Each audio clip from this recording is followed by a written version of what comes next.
Welcome back to the Pan-African Chronicles. Yeah, I decided to keep the name.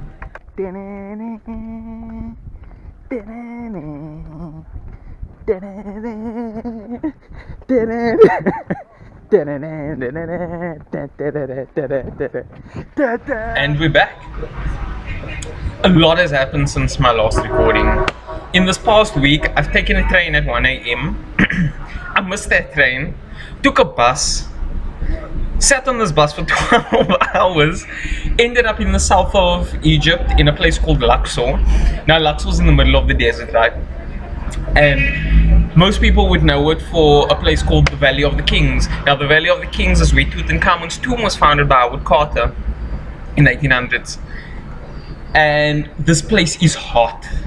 I mean, I thought Cairo was hot, but this place is even hotter. A quaint little town which basically just runs off artisanal work and tourism. So I currently live on the east bank of the Nile, and 5 minutes away from me is Luxor Temple, so I don't have to really take any tours anywhere. And taxis drive past the hotel where I'm living, called the Venus Hostel. I'm quite used to the sound of cars driving past, but not this much hooting. And everybody kind of spotted me out here. This was not like Cairo where everybody thought I was a local. Here people pointed me out and said, "You're a foreigner, you're living in this hotel, you're a foreigner." And I was like, no, I was like, "Khalas, khalas," which means stop in Arabic, but you know, my game was already gone. Anyway, so speaking to some locals here, I've had a wild time. There's this core resilience inside this people that just refuses to die. After the revolution, the city or this town was hardest hit because it solely runs on tourism. Less tourists have been coming into Egypt after the revolution, and with a lot of contention, inflation, and so on and so forth, there's a heavy police presence in Luxor itself. Luxor was actually deemed less safe than Cairo, which is crazy.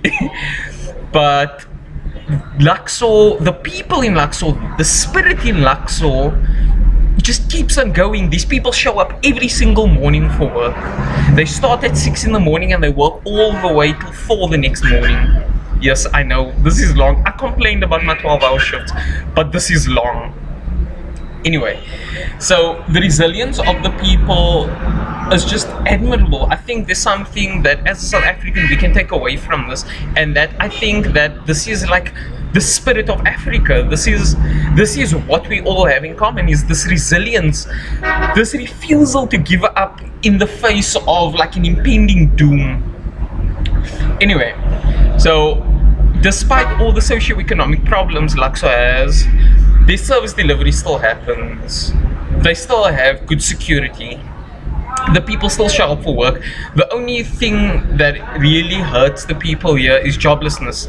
But there is this creative, innovative side that everybody finds something to do to try and stay busy. Yeah. But, you know, enough about that. The people here are really friendly, and more people here speak English. Besides my trip to Luxor, I took a little side detour to Alexandria before I caught my train to Luxor. And Alexandria is like any typical coastal town. It's cool, there was tons of construction going on when I arrived. Lots of tourists, more people spoke English, it was a bit more cosmo. It was really nice. I got to swim in the Mediterranean, but I'll talk about that in another video. But my focus today was mainly in Luxor. And I just want to say thank you to everybody that's helped me here, everybody that's helped me get here. I'll still be spending another week or two in Luxor before I go back to Cairo to get a flight back home. Or not home, a flight back to Kenya. Yes, Kenya's my next stop. And then we'll be making more videos from there.